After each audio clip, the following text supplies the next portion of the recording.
Super star Rajinikanth பார்த்தீங்கன்னா, தற்போது கூலி திரைப்படத்துல நடிச்சிட்டு இருக்காரு. இந்த படத்துடைய 4வது கட்ட படப்பிடிப்பு அண்மையில தான் முடிவடைந்தது. அது மட்டும் இல்லாம அண்மையில தான் நம்ம சூப்பர் ஸ்டார் அவர்களுமே சென்னையுமே திரும்பினாரு. சென்னை திரும்பிய பொழுது ஏர்போர்ட்ல வைத்து அவரிடம் அதிர்ஷ்டர் பற்றி ஒரு சில கேள்விகளுமே கேட்கப்பட்டது. அதற்கு கூலாக பதில் சொன்ன சூப்பர் ஸ்டார் அவர்கள் கூலி படத்துடைய அடுத்த கட்ட படப்பிடிப்பு பேங்காக்ல நடைபெற உள்ளதாகவும் செய்திகளை வெளியிட்டாரு. இந்த நிலையில பார்த்தீங்கன்னா, பேங்காக்ல நடைபெறவுள்ள படப்பிடிப்பு தான் இந்த படத்துடைய முக்கியமான ஷெட்யூலா. அங்கு ஒரு சில ஃபைட் காட்சிகள் ஷூட் பண்ண வேண்டியிருக்கா. இந்த காட்சியில பாத்தீங்கன்னா, இந்த படத்துல ரஜினி சாருடன் நாகார்ஜுனா, அமீர் கான் ஆகிய 3 பேருக்கும் இடையேயான ஃபைட் காட்சி தான் பேங்காக்ல நடைபெற உள்ளதாகவும், அதற்கான ஷெட்யூல் தான் அடுத்து போடப்பட்டுள்ளதாக செய்திகளுமே கிடைச்சிருக்கு. இதற்கிடையில பாத்தீங்கன்னா, தற்போது சூப்பர் ஸ்டார் ரஜினிகாந்துடைய அடுத்தடுத்த படங்கள் பற்றிய அறிவிப்பு அடுத்தடுத்து வெளியாகி பலருக்குமே அதிர்ச்சியை கொடுத்திருக்கு.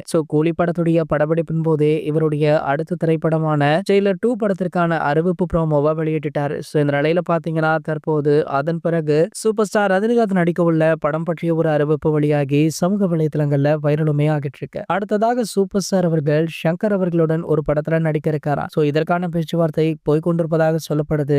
சங்கர் அவர்கள் அடுத்ததாக வேல்பாரியை தான் எடுக்க போறேன் அப்படின்னு ஆணித்தனமாக சொல்லிட்டாரு. அப்படி இவங்க 2 பேரும் இணைய போற படம் வேல்பாரியா அப்படின்ற கேள்வியுமே எழுந்திருக்கு. இது போன்ற சினிமா செய்திகளை பத்தி நீங்க உடனே தெரிஞ்சுக்க நம்மளுடைய சினிமா கொட்டா அப்படின்ற நம்ம சேனலை சப்ஸ்கிரைப் பண்ணிக்கோங்க.